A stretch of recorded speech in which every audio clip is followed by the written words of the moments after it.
Beim Höhentraining gibt es unterschiedliche Herangehensweisen. Meine Herangehensweise, also alles was übers C3 hinausgeht, trainiere ich natürlich mit der Trompete, ganz klar, aber dann speziell diesen engen kleinen Punkt, an dem die Luft meine Lippen passiert. Das ist so ein ganz kleiner, wie so ein Laserstrahl, der an Luft dort über die Lippen geht. Speziell mit Trainingsgeräten wie zum Beispiel den Pete, dann zum Beispiel dem Jericho Lippenexpander, ein Holzstäbchen etc. pp. Ich nehme das jetzt mal auch exemplarisch.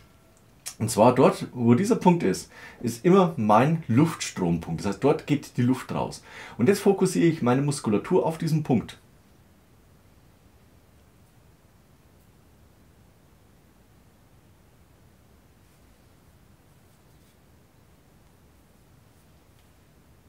Spann hier alles an, damit eben diese Muskelpartien extra trainiert werden. Wenn es jetzt an die Trompete geht, ist natürlich klar, nehme ich gerne, naja, schauen wir mal, Dreiklänge oder Oktaven. Meine Lieblingsübung ist immer in Oktaven.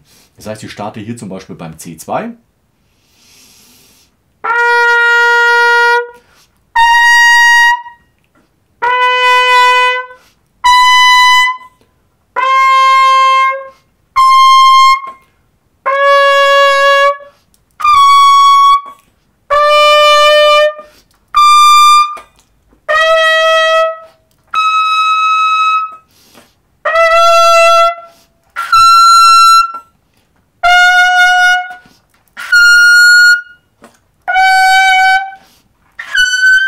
Und so weiter und so fort. Das ist natürlich schon extrem in der hohen Lage. Man kommt auch ein bisschen ins Schwitzen, ist natürlich anstrengend, klar. Der Luftdruck im Körper, der belastet natürlich.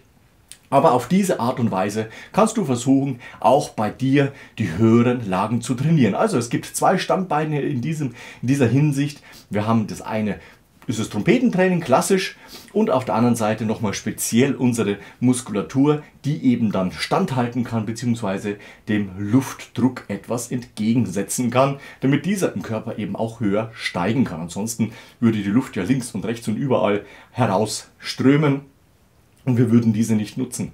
Eine wichtige Sache auch ist die Zungenposition, die ist in einer Chi, also in einer I-Position. Ziemlich weit oben, ziemlich weit vorne und verengt den Luftkanal eben, dass dieser die Luft noch schneller machen kann, damit am Ende auch diese Frequenzen zustande kommen können. Ich wünsche dir bei deinem Training viel Erfolg. Hast du Fragen, dann ab damit in die Kommentare. Ansonsten bis nächste Woche zu einem neuen Video rund ums Trompete spielen. Bis dahin, ciao, euer Nico.